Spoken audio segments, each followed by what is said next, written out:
ಪಕ್ಷಿಕೆರೆಯಲ್ಲಿ ನಡೆದ ಕೊಲೆ ಮತ್ತು ಆತ್ಮಹತ್ಯೆಗೆ ಸಂಬಂಧಿಸಿದಂತೆ ಕಾರ್ತಿಕ್ ಭಟ್ನ ಮತ್ತೊಂದು ಅವ್ಯವಹಾರ ಪ್ರಕರಣ ಬೆಳಕಿಗೆ ಬಂದಿದೆ.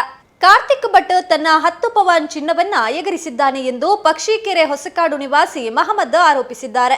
2 ವರ್ಷದ ಹಿಂದೆ ಪಕ್ಷಿಕೆರೆ ಬ್ಯಾಂಕ್ ಒಂದರಲ್ಲಿ ತನ್ನ 10 ಪವನ್ ಚಿನ್ನವನ್ನ ಅಡವಿಟ್ಟು 1,60,000 ಸಾಲ ಪಡೆದಿದ್ದ ಮಹಮ್ಮದ್ ಅವರಿಗೆ ಇನ್ನು ಹೆಚ್ಚಿನ ಸಾಲದ ಅಗತ್ಯವಿದೆ ಎಂದ ಅರಿತ ಕಾರ್ತಿಕ್ ಭಟ್ ತಾನು ಮ್ಯಾನೇಜರ್ ಆಗಿರುವ ಸುಬ್ರಹ್ಮಣ್ಯ ಸಹಕಾರಿ ಸಂಘದಲ್ಲಿ ಅಡವಿಟ್ರೆ ಹೆಚ್ಚಿನ ಸಾಲ ನೀಡುವುದಾಗಿ ಭರವಸೆಯನ್ನ ನೀಡಿದ್ದ.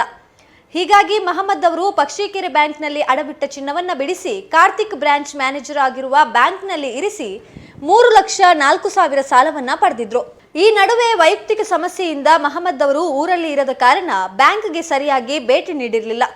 ಕಾರ್ತಿಕ್ ಆತ್ಮಹತ್ಯೆ ಮಾಡಿದ ಕಾರಣ ಸಂಶಯಗೊಂಡ ಮಹಮ್ಮದ್ ಅವರು ಈ ಬಗ್ಗೆ ಬ್ಯಾಂಕ್ನಲ್ಲಿ ವಿಚಾರಿಸಿದಾಗ 4 ತಿಂಗಳಲ್ಲೇ ಅಡವಿಟ್ಟ ಬಂಗಾರ ಬಿಡಿಸಿದ ಬಗ್ಗೆ ಬ್ಯಾಂಕ್ ಅಧಿಕಾರಿಗಳು ವಿವರವನ್ನ ನೀಡಿದ್ದಾರೆ. ಕಾರ್ತಿಕ್ ಈ ಬಂಗಾರವನ್ನ ಅಲ್ಲಿಂದ ಎಗರಿಸಿ ಅದರ ಮೂಲ ಬೆಲೆಗೆ ಮಾರಿದ್ದಾನೆ ಎಂದು ಬಂಗಾರದ ಒಡವೆ ಕಳೆದುಕೊಂಡ ಮಹಮ್ಮದ್ ಆರೋಪಿಸಿದ್ದಾರೆ. ಈ ಬಗ್ಗೆ ಪೊಲೀಸರು ತನಿಖೆಯನ್ನ ಆರಂಭಿಸಿದ್ದಾರೆ. ಸುಬ್ರಹ್ಮಣ್ಯ ಬ್ಯಾಂಕ್ನಲ್ಲಿ ಅಡವಿಟ್ಟು ನಾವು ತುಂಬ ಕಷ್ಟದಲ್ಲಿದ್ದ ಕಾರಣ ನಾನು ಭಾಳ ಕಷ್ಟದಲ್ಲಿ ಅದಕ್ಕೋಸ್ಕರ ಅಲ್ಲಿ ಅಡವಿಟ್ಟು ನಾವು ಪ್ರತಾಪ ಬರ್ತಾ ಇದ್ದೀವಿ. ಈಗ ಚಿನ್ನನೂ ಇಲ್ಲ, ನಮ್ಮದು ಪರಿಸ್ಥಿತಿ ತುಂಬ ಹದಗೆಟ್ಟಿದೆ.